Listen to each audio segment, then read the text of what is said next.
Let nobody ever tell you you can't make an onion, a bulb of great sophistication and taste. Not a trifle, but a truffle, a garnish for a king. Slow-moving alabaster drip gives your mouth a drubbing, gets anxious, and resigns to a distant corner of the G-train line. Have you been aghast at the power of currents? There is not a cove among the 7 seas that's not trying to kill you. Adapt. Don't tremble under the weight of meaty mortality. I suggest a blueberry pancake displayed lovingly on the windshield of your car. If you're at a loss, then take a deep breath. Someone else has left a message, unreadable, a script of strange figures long ago divorced from meaning. Still, you reckon it says piss. Then they said it, good God, such eyes of needles. I've never heard of Turtle Bay. A prince inquires somewhere down the road. He has heard of you. It's the Night Show.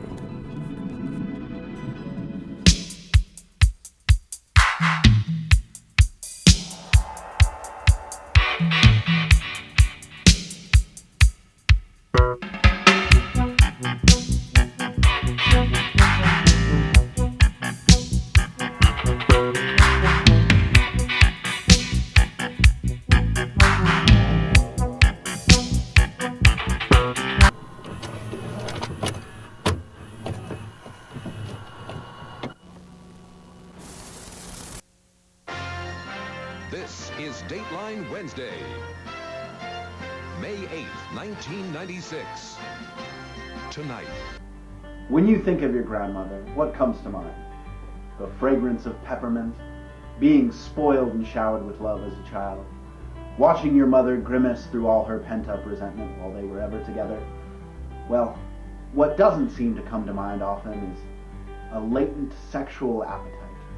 Tonight, we interview Hannah Rosenstein, a 72-year-old lifelong resident of Queens, New York, who is referred to affectionately by friends and relatives as the horny grandma.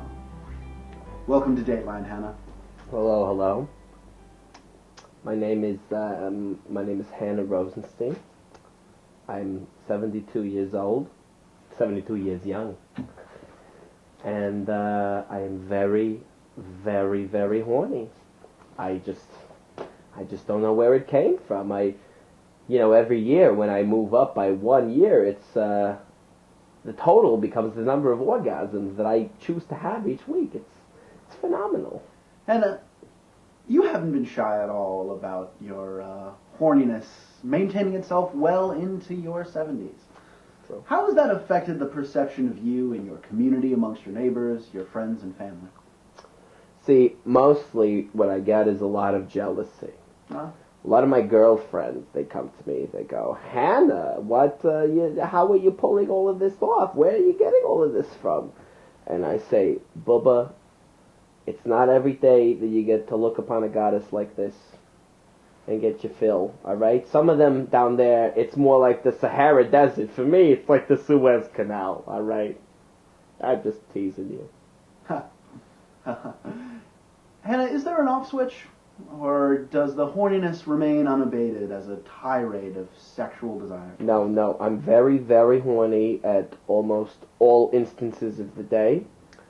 I remember my little boy chick Jonas, he ran into the room while I was doing my business, and he said, Grandma, what are you doing? And I said, Jonas, boy chick Bubala, why are you running into the room when Grandma's trying to flick her kugel a little bit? And he scampered off. Kids. Now, I'm curious, has this been a lifelong issue for you, or has the horniness become kind of a renaissance in your golden years? Well, ever since my Howard, God rest his soul, left us many years ago, I have been pleasuring myself with the company of a dildo. My first dildo I purchased in 1973, and that was the crank-up model that you had to use. It was a wind-up mechanism. Obviously, times have changed, and now we're getting new models, the double-headed instruments that manage to stimulate both discrete parts of a woman.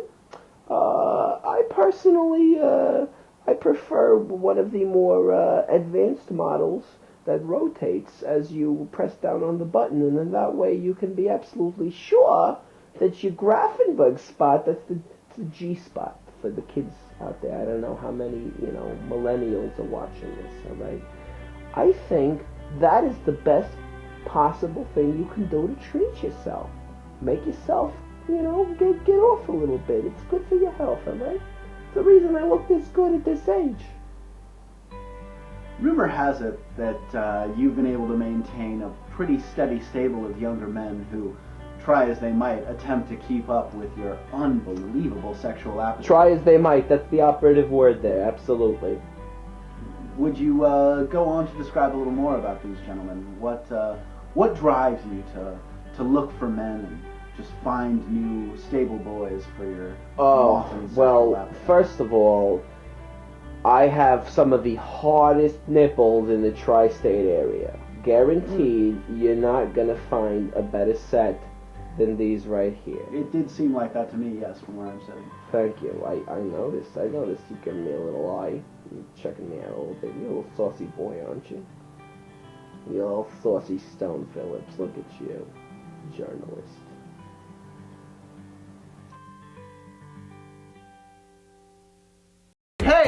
Hey, Gino's everywhere. You sick of those big chain retail stores trying to kick your ass around the block with their big prices? You gotta come to the one and only, Gino's Only. We're on 1204 Lakeview Avenue in Brooklyn. We're selling vintage jeans. We got socks. We got everything you might want at a clothing store. The catch is, it's Gino's Only. If your name ain't Gino, you're not stepping foot inside my door. You want to mess around with me? You show me your license when you come into the store. You're not a Gino, you're getting out. If you're not Gino, but you're married to someone named Gino, then you get a 10% off. You're allowed in the store. We like to take care of the ladies. Let me tell you something. I am an authentic Gina, all right? And let me tell you something about the other Ginas. They want to fuck with me, I fuck with them. Thanks, buddy. So take my word for it. You come inside, you want a custom suit. The deal is, you're gonna have my son, here's Gino Jr. Hey, how you doing, Poppy? Hey, He never need a suit? I got you. He never disappoints. He's gonna measure you, he's gonna take care of you, and you're gonna be leaving Gino's Only looking like a fine Gino. My name's Gino, and if your name is Gino too, you probably know that it hasn't gotten you very far in life. I've been shopping exclusively at Gino's Only for the last 5 years for all my clothing needs. They have excellent customer service and great prices. He's a good boy, One day he's gonna take over this business. He's gonna be the Gino of Gino's Only. But right now I'm the Gino of Gino's Only. I'm Gino. Gino's Only, Lakeview Avenue, Brooklyn, New York. Why didn't you come buy a suit? The best. My story begins on a foggy day in Dublin. I was but a wee boy, enjoying the milk of my mother's supple breast. Back then in Dublin, if you had 2 channels in your telly, you were doing just fine. My mother turned the knob one day, and there it was. 2 voices trumpeting to the heavens like angels, as they sang, "Oh, I wish I were an Oscar Mayer winner." From that day forward, it was game over. It was the end for your old boy. I never got any love. Always wanted everyone to be in love with me. Oh, how I longed to be that Oscar Mayer winner. I thought everyone would be in love with me. But no, boyo, I had no love. Certainly not from my father. Hard-hearted and hard-drinking he was. He would say to me, "Son, You could be anything. You could be a doctor. You could be a barrister. But you're not gonna be some hot dog. You're not gonna be some bloody bologna sandwich. Get your head out of the clouds, boyo. Get your head out of the deli aisle. You're never going to be an Oscar Mayer winner. And I would say, Father, it's all I ever want to be. I long to be an Oscar Mayer winner. I yearn to be that all-natural beef concoction, and everyone would be in love with me. I lost me father. I lost me mother. I lost me brother in the famine, and I lost the rest of my family in the service in the Great War.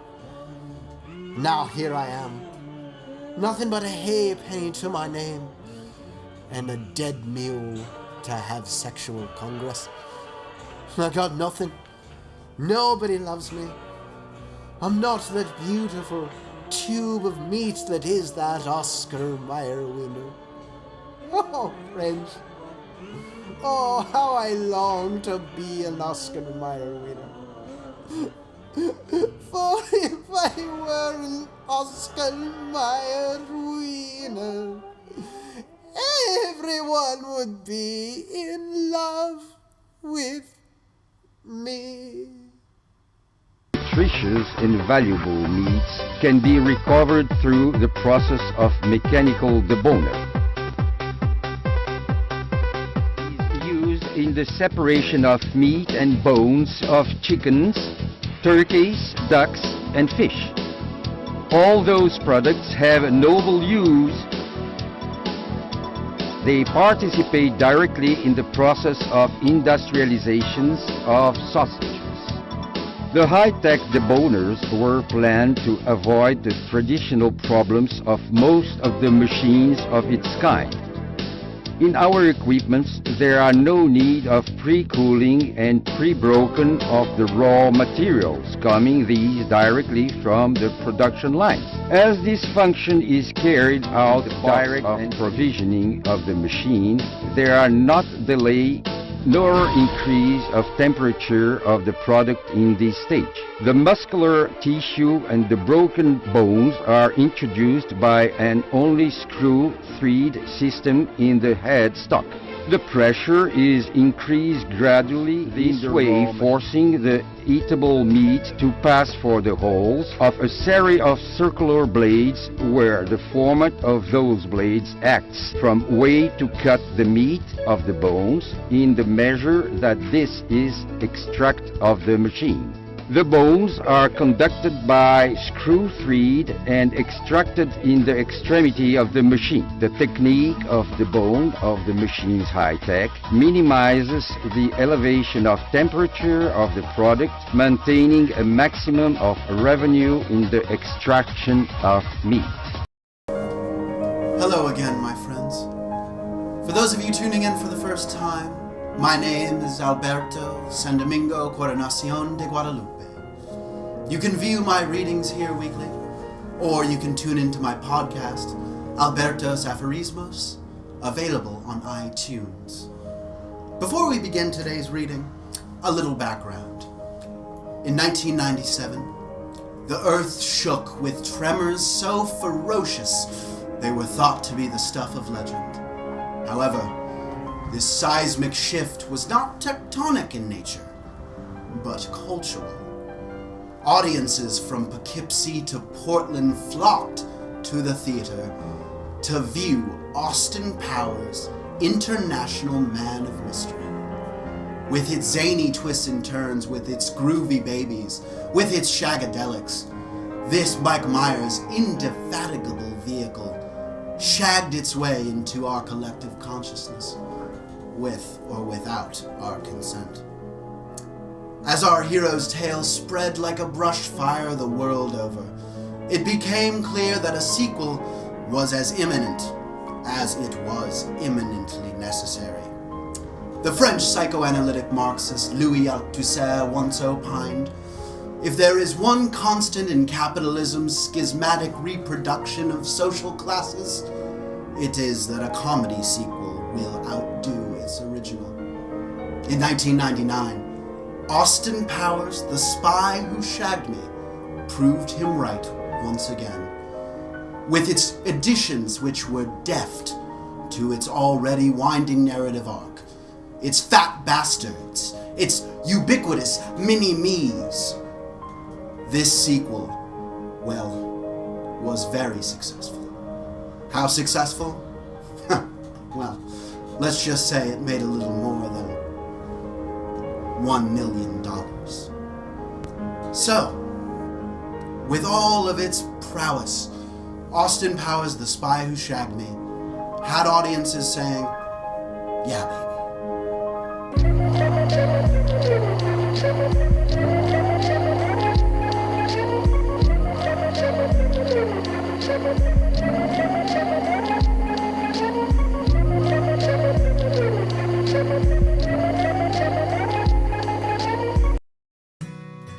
And what do Hannah's friends think of her? She's always been horny. Hannah's Go friend, on to, Esther Goldberg. Describe Hannah for us. Ay, where do I begin? Well, you know, Hannah, she contracted her first STI when we were only kids, about 13. And I asked her, Hannah, how did you cop this? You know, we were 13.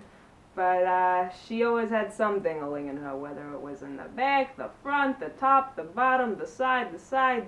It was always happening with Hannah. Very descriptive. I thank you so much.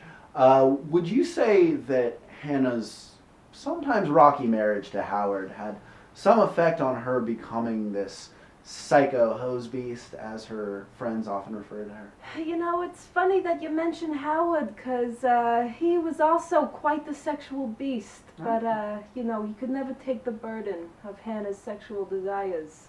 She often carried out relationships with his friends and her friends as well. I was invited, but it's not really my scene, if you know what I mean. Has it been mostly within the Jewish community, or has she branched out?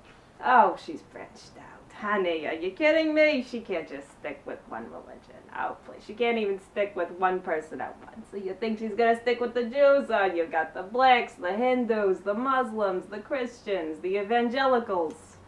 I think most recently she had a Scientologist in her room, last I heard. Horniness all around. Horniness all around. Well, thank you very much for being with us, Esther. We really appreciate your insight. Oh, it's my pleasure. Not as much as Hannah's, though.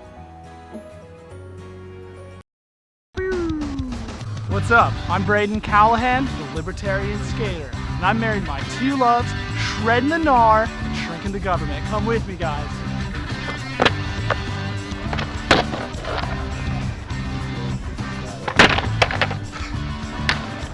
Big tricks, small government.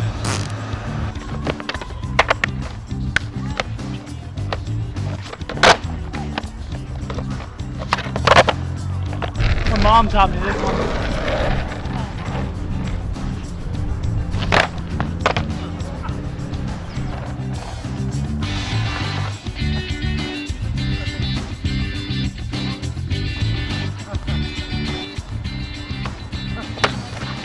Don't tread on my board, but don't tread on me either.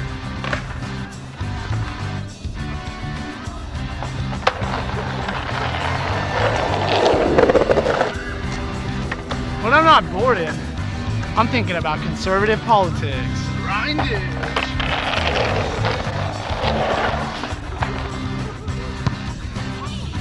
X Games 2016.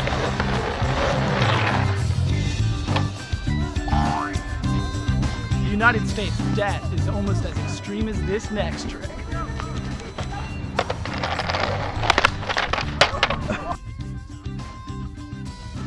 See, my writing's not the board's fault, it's the government's fault.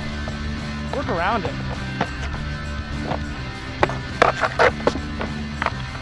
Before I wake up with a Red Bull, I like to wake up with some Ron Paul out.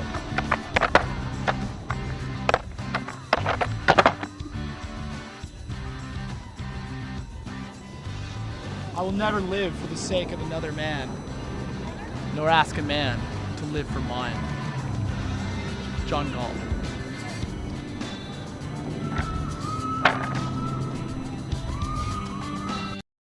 And the Kids' Choice Award for Best Fart goes to Peter O'Toole for Venus. I did love you.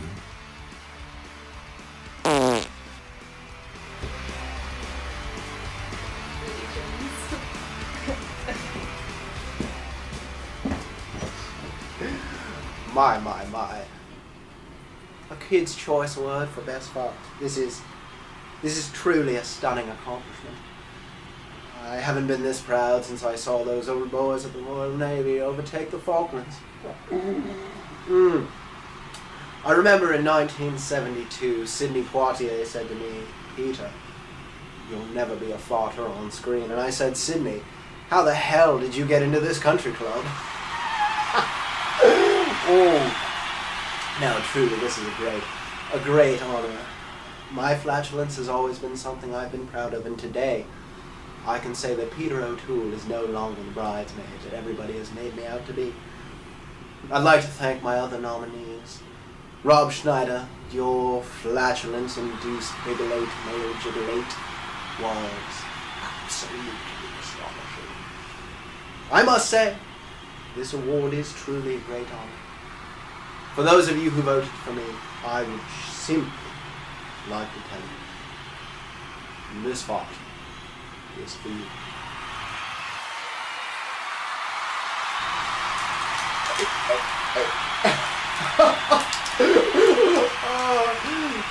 Well, it appears the old boy's been slimed, hasn't he? Oh my goodness. The hijinks here at Nickelodeon. We begin with Scene 6, in which Dr. Evil's evil organization reconvenes at the Starbucks headquarters and introduces Mini-Me. The penthouse boardroom is adorned with Starbucks paraphernalia. Large logo, clear canisters full of a large world map with a Starbucks logo everywhere.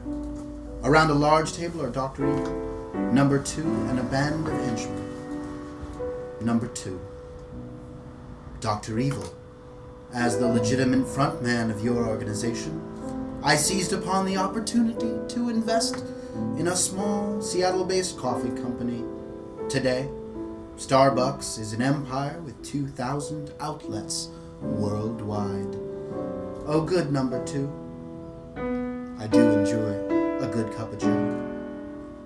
If I may continue, Dr. Evil, I believe if we shift our resources away from world domination and focus on providing premium quality coffee drinks, we can increase our gross profits 5-fold.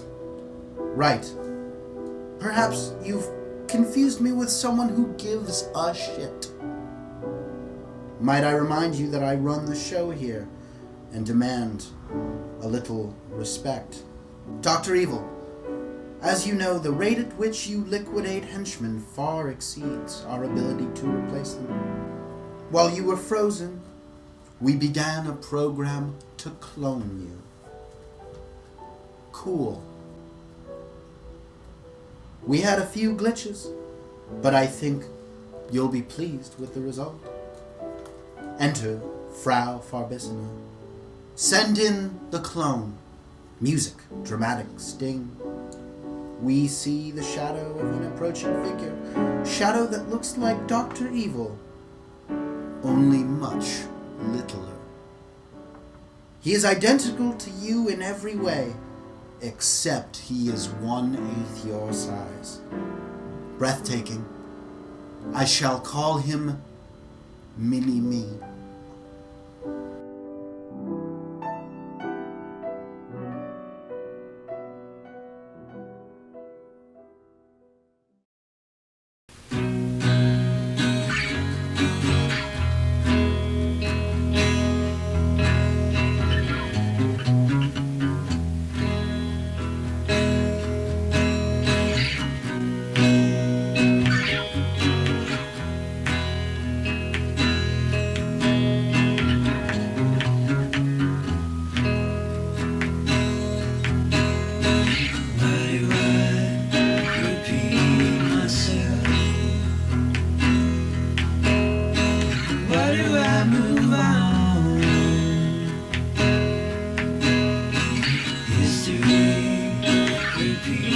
you too.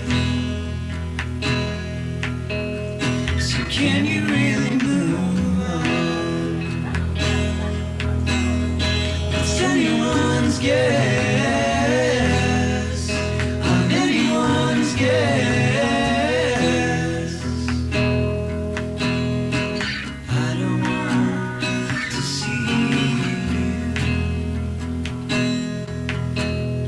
'cause you would have to see me too.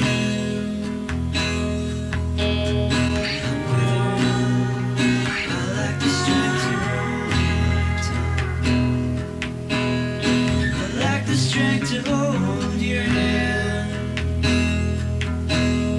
I'm anyone's guess. I'm anyone's guess. Who the fuck am I today? Who the fuck will I be tomorrow? Who the fuck am I today? Saying did not love you yesterday.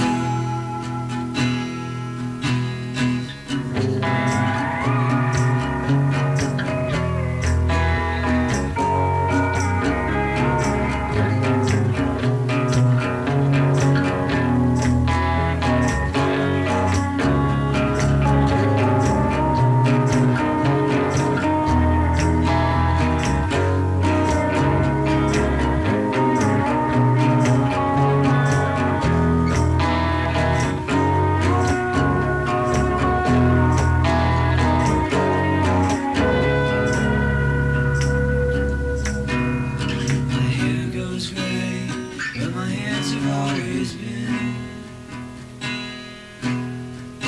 An old man's got it in my blood. I'm sinking faster than you know. You should shoot the flame out. I'm anyone's guess.